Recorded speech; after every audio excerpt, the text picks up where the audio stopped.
There are a few things synonymous with YouTube, especially in the children demographic, as the channel Pinkfong.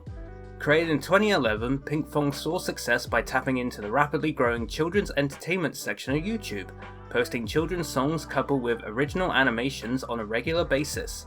However generic you may find the content nowadays, it was still colourful, eye-catching, and inoffensive, which made it an easy and efficient method for parents to keep their children entertained, even if I feel there is much better content out there said children could be watching. Pinkfong continued with this tried and tested method until June 2016, when it unleashed upon the world its own version of the song Baby Shark.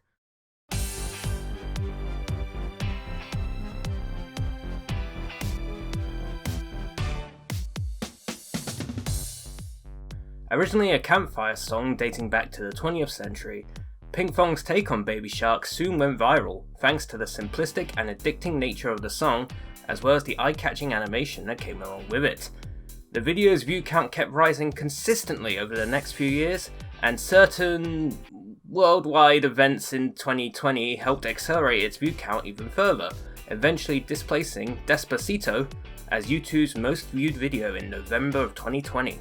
As of the time of recording, it still holds this record, clocking in at over 13.4 billion views, over 5 billion more than Despacito. Seriously, why do parents keep letting their kids watch this? It's the children's entertainment equivalent to junk food. It's stuff like this and Cocomelon that are rotting kids' brains right now. There are so many better options out there for kids. Parents, please stop taking the easy way out and educate yourselves and your kids properly, please and thank you. Nonetheless, you can't take away Baby Shark's place in pop culture, but this was back in 2020 and 2021. So why is it, in the year of our Lord 2023, that someone decided that a Baby Shark game was a good idea? Seriously, who approved of this? I want names, I want answers, and most importantly, I want this damn song out of my head, make it stop!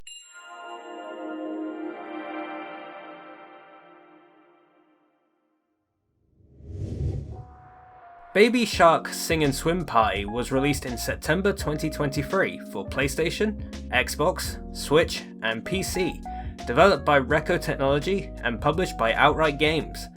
Anyone who's familiar with family-friendly video games will almost certainly have heard of Outright Games, who have kind of established themselves as one of the big names in publishing games aimed primarily at children. They have some big IPs under their belts, such as Peppa Pig, My Little Pony, Paw Patrol, and even a Bluey game that's releasing later this year.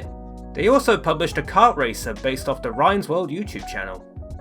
It's one of the worst games I've ever played, I still get nightmares from this game. And now Outright Games can add Baby Shark to their repertoire. But why? Why Baby Shark? How do you even make a game out of Baby Shark? Well, the answer is, you make a rhythm game. And a runner game. And that's it. So Baby Shark Sing and Swim Party is split into two different mini-games. The first is a rhythm game, where you just have to hit the display button at the correct time. It's standard rhythm game fare, but the difficulty is toned down to appeal to the game's target demographic. The second minigame is akin to an endless runner, except it actually has an end, where the objective is to collect as many stars as possible, while avoiding the obstacles. Again, it's very standard stuff, and the only penalty you get from hitting the obstacles is that you get stunned for half a second, so there's no game overs for hitting too many. But why are you playing these minigames, you may ask? Is there some grand, epic quest that Baby Shark is going on that requires him to sing, dance, and collect all those stars? Well, the answer is yes! In the game's story mode, Baby Shark and his family get invited to the Fantastic Festival, which is on the other side of the bloody planet apparently, and the Shark family decide to head across oceans and oceans to this festival, and that's it. That's the story. Not exactly Oscar-worthy storytelling here, but I guess I can give it a pass since this game isn't exactly aimed for someone like me. The story mode consists of 60 levels, with half of them being the rhythm game, and the other half being the endless runner-like game. You can play as any of the Shark family throughout the story, but it's purely a preference thing as there's nothing special to distinguish them other than cosmetics. The levels are split amongst 7 different worlds, which basically just act as side quests and distractions for the Shark family. Each level has a maximum of 3 stars to earn, and to progress to the next world you need a certain amount of stars in total.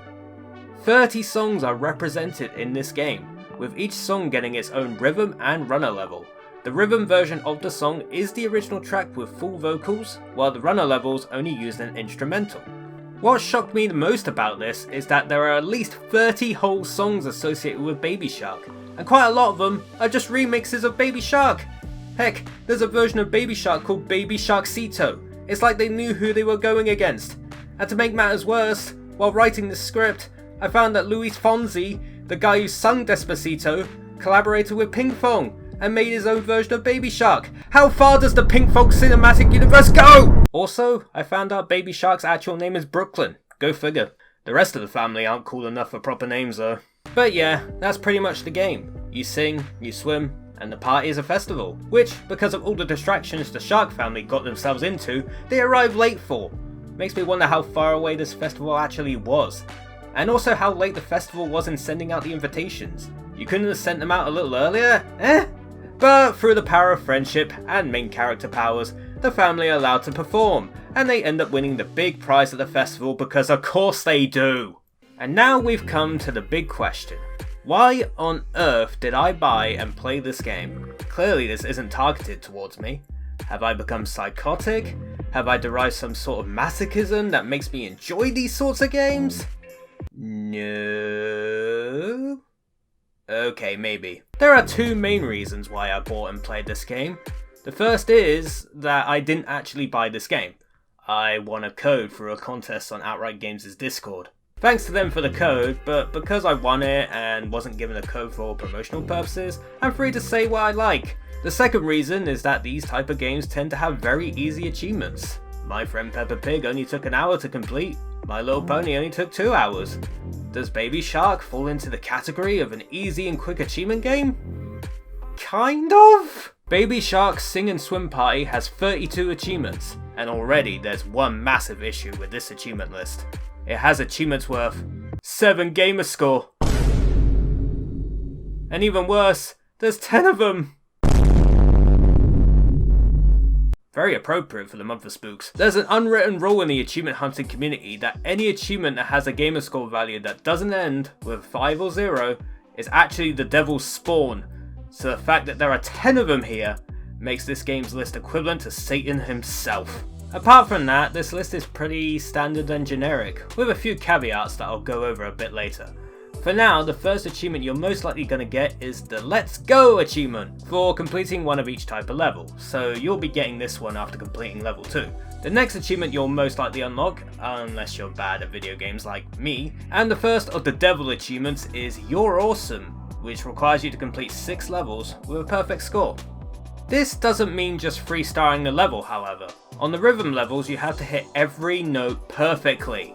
Even if you get one good instead of perfect, you're not getting a 100% score. On the runner levels, you have to collect every star in the level, and again, if you miss even one star, no 100% for you. I do find this strange, since even though us adults will most likely have no problem with this, I feel some children may struggle, especially with some of the later levels and how fast paced they can be. There's another achievement called You Are the Best, which requires you to complete 20 levels with a perfect score. Me, being bad at video games, didn't even get this in my initial playthrough. I had to replay some of the earlier levels in order to unlock it, so I can imagine some children having similar struggles here. Although I suppose them unlocking these achievements would actually feel like a proper achievement for them. For adults though, I'm sure they'll have an easier time. Except for me, because I'm bad at video games. Moving on. The next achievement you'll most likely unlock is Ocean City Tour for completing the first world. Very straightforward, there are 12 levels and the star requirement to complete the world is 24, so as long as you get 2 stars in every level, you're good. However, I would recommend trying to 3-star every level, as there are other achievements tied to this, which I'll explain later. The next achievement on your list will most likely be Novice Card Collector for collecting 30 cards. Alright, I forgot to mention the card system. So in the runner levels, you'll occasionally see card pickups along with the regular star pickups. Collect these and you'll add cards into your album in the extras menu. Make sure to collect every card you see as you progress through the story, because spoiler alert, we're going to be doing quite a bit of grinding for these cards at the end.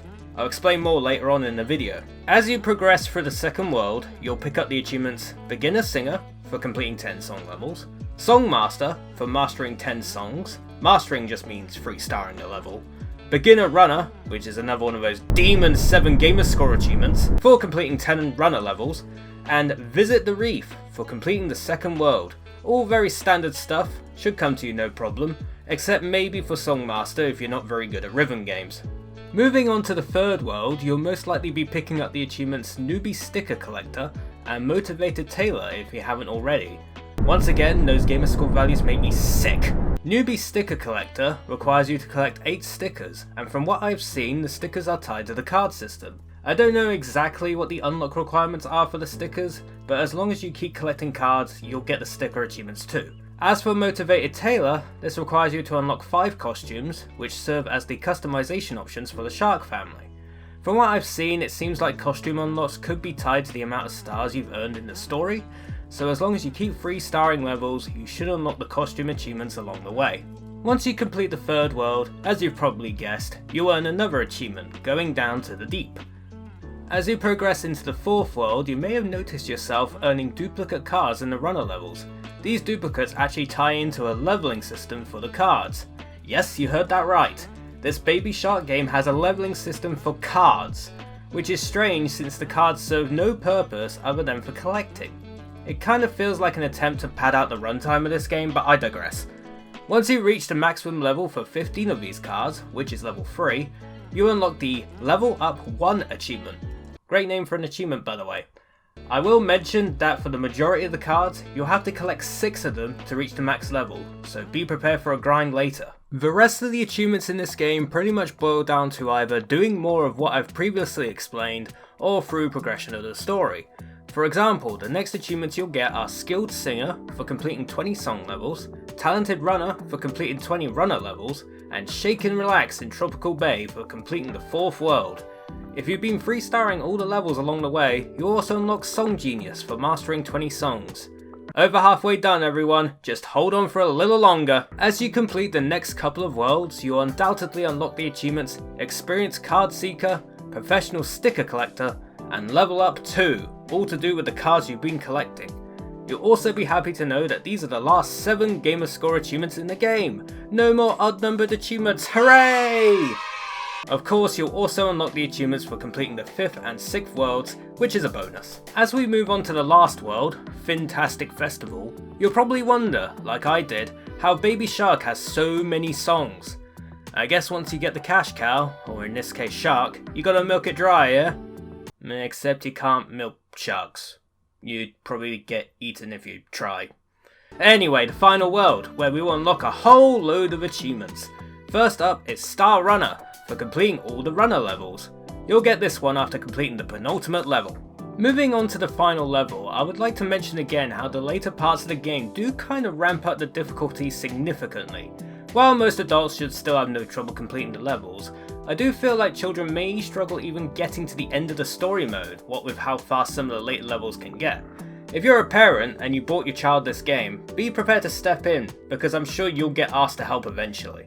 This is especially true of the final level, which gets pretty fast, pretty quickly. I did still get 3 stars on my first try, but that's just a word of warning. If you manage to 3-star every level, you'll unlock 5 achievements here. First off is Fantastic for completing the final world. It's the End for completing the story. Star Singer for completing all the song levels. Supreme Master of the Song for mastering, 3-starring, all the song levels. And Master Tailor for unlocking all the costumes, which you get from 3-starring the levels, hence why I recommended you do so earlier. Congratulations! You've completed the story mode for Baby Shark's Sing and Swim Party. You faced the trials and tribulations of having to listen to so many Baby Shark songs, and you've emerged victorious. I'm so proud of you. If you turned off the music at any point during the playthrough, I really don't blame you. I genuinely felt like I was being tortured as I played through this game. Which is funny since a prison in Oklahoma did use Baby Shark as a torture mechanism. Anyway, your reward for completing the story is unlocking Challenge Mode, because it wasn't difficult enough for kids apparently. Thankfully there aren't any achievements tied to this mode, so feel free to ignore it. At this point you'll most likely have 4 or 5 achievements left. If you haven't unlocked You Are the Best for getting a perfect score on 20 levels, I'd recommend going back to the earlier levels and trying to get 100% on them. I personally had an easier time with the runner levels than the rhythm levels, but with enough practice this should be easily doable. And now begins the grind. Oh god, the grind! First off, if you haven't already, I would strongly recommend turning off the audio for this. While the runner levels don't feature vocals, the melodies alone will drive you insane if you're listening to them over and over. For your own well-being, turn the game audio off and put your own audio on. You'll thank me later. So what we're doing now is replaying the earlier runner levels and grabbing every single card we can. I kept on replaying level 2, the first runner level, since it's short, although from what I've heard, level 4 may be the best here. There's not much between them though, so it's down to you. You're gonna have to keep replaying the level you've chosen over and over and over again, collecting all the cards you can. Each playthrough of the level yields a maximum of 3 cards, although there will be times where only 1 or 2 cards appear, which is definitely soul crushing. Eventually, after enough grinding, you'll unlock all 100 cards and earn the achievement Card Master. Unfortunately though, we're still not done, as now we have to level up all those cards to the max level, which as I mentioned earlier is level 3. In a show of mercy, once you've fully leveled up a card, it will not appear again, so don't worry about getting any duplicates once you've fully leveled a card. After all that grinding, once you've leveled up your final card, you'll earn the achievements Level Up 3 for reaching max level on all cards, Top Sticker Collector for collecting all the stickers, and, provided you haven't got any other achievements left, King of the Ocean, which for some reason is marked as extra, for unlocking all the achievements. And with that, your time with Baby Shark Sing and Swim Party is at an end. Feel free to uninstall, eject your disc, snap it in half, throw it into the nearest furnace, whatever you need to do to relieve the mental hurdles you went through playing this game. Please don't actually break your discs, they're precious and you're just wasting money, go trade the game in or something. Overall, this game took me 8 hours to finish, and more than half of that time was grinding for cards at the end. If you're lucky, and keep getting 3 cards per playthrough of each runner level, you might get it done quicker, but it's purely down to RNG in that aspect. If you want to watch my full playthrough of this game, minus most of the grinding, hop on over to my streams channel for the full VOD, if only to watch me suffer in real time. In all seriousness, what did I really think about this game? Well, as an adult, I personally don't see much appeal in this. The gameplay gets old fast, the story is generic as can be, and I'm pretty sure listening to all the songs can be classified as an effective means of torture. In the end though, this game isn't aimed at me, it's aimed at children, mainly preschoolers, and for them, I can kinda see some appeal here. The game does look nice and vibrant, the gameplay is simple to learn but challenging to master, and they may find appeal in all the different songs in the game. The one main issue I'd have is that the difficulty spike in the later stages of the game may prove to be a roadblock for a kid, even if you don't have to get 3 stars in every level to progress. Maybe the devs will release a patch later down the line to tone down the difficulty a little, but as I said, be prepared to give a helping hand if your kid gets stuck. In the end though, my biggest gripe with this game is honestly its existence. I'm not sure anyone asked for a Baby Shark game in 2023, but I guess Pinkfong coughed up enough money for Outright Games / Record Technology to get to work on it. I would have honestly put that effort into focusing on more current and relevant IPs, but that's just my opinion. As it stands, this game kinda sums up what I said earlier about Pinkfong. It's generic and can be utterly infuriating, but it's colourful and inoffensive, and I guess that's what they were going for. Also, I still find this game more appealing than Race with Ryan. God, that game makes me want to burn down everything!